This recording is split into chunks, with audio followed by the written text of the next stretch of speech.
ওহাই গুজাইমাস। আসসালামু আলাইকুম, সবাই কেমন আছেন? তো আজকে আমি জাপানের স্টুডেন্ট ভিসা নিয়ে আপনাদের মাঝে যে কোশ্চেনগুলো আছে এগুলা সলভ করার চেষ্টা করব, বা আপনার যে কোশ্চেনগুলো আছে এগুলো অ্যান্সার দেওয়ার চেষ্টা করবো আস্তে আস্তে। তো আমার কাছে যে কমন কোশ্চেনগুলো আছে তার মধ্যে হইতেছে 1 নাম্বার, যে ভাই আমি এসএসসি পরীক্ষা দিছি, এখন কি আমি জাপান যাইতে পারবো কিনা, বা আমার আগামী বছর আমি এইচএসসি পরীক্ষা দিব, এখন কি আমি জাপান যাইতে পারবো কিনা, বা হইতেছে আমি ফিমেল, আমি কি আসলে জাপানি স্টুডেন্ট ভিসার জন্য যাইতে পারবো কিনা। অ্যান্ড আরেকটা যেটা সবচেয়ে কমন যে কোশ্চেন আমার কাছে আসে সেটা হইতেছে যে ভাইয়া আমার 5 বছর 6 বছর স্টাডি গ্যাপ হয়ে গেছে, এখন কি আমি জাপানে যাইতে পারবো কিনা।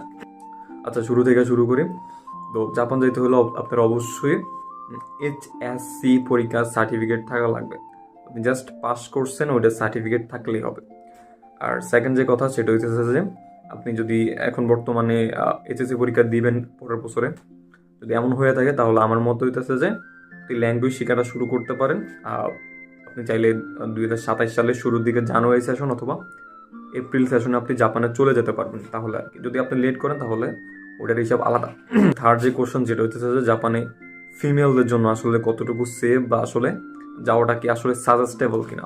তো প্রথমে বলে রাখি যে জাপান এটা আপনার ইউরোপের কোনো কান্ট্রি না যে আপনি মুসলিম বা আপনি হিন্দু বা আপনি কোনো অন্য ধর্মের মানুষ যে আপনারে কি বলে হ্যারাসমেন্ট করবে বা আপনার ধর্ম আপনারা পালন করতে বাধা দিবে। আসলে জাপানের মোটামুটি 60 থেকে 70% জাপানের যে নাগরিক বা জাপানের যে মানুষ আছে তারা কোনো ধর্মে বিশ্বাস করে না। সো আপনারা যে অন্য কোনো ধর্ম পালন করতে তারা বাধা দিবে, এটা আসলে চিন্তা করা বোকামি। তবে কিছু স্পেসিফিক জায়গা আছে, যেমন টোকিওতে অ্যান্ড ওসাকাতে কয়েকটা জায়গা আছে যেগুলোতে আসলে মুসলিম যারা আছে মুসলিমদেরকে একটু আর চোখে দেখা হয় বা ধর্ম পালন করতে একটু বাধা দেয়।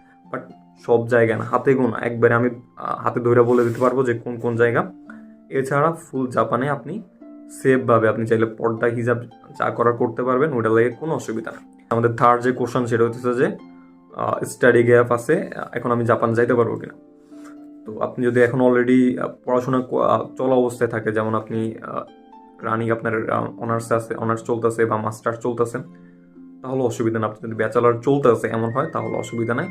যদি আপনার সার্টিফিকেট থাকে তাহলে তো অনেক ভালো, আপনি স্কলারশিপের জন্য আবেদন করতে পারবেন।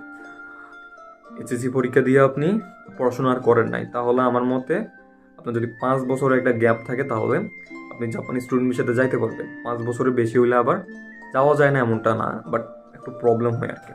সিইউ আসতে একটু প্রবলেম করে, আর হইতেছে আপনার জাপানি স্কুল যেগুলো আছে বা ইউনিভার্সিটি যেগুলো আছে সেগুলোতে আবার রিজেক্ট করার চান্সটা একটু বেশি থাকে। আর যাদের গ্যাপ হয়ে গেছে তারা চাইলে জব ভিসাতে যাইতে পারবেন। অ্যান্ড জব ভিসাতে যাওয়াটা আপনার স্টুডেন্ট ভিসা থেকে অনেক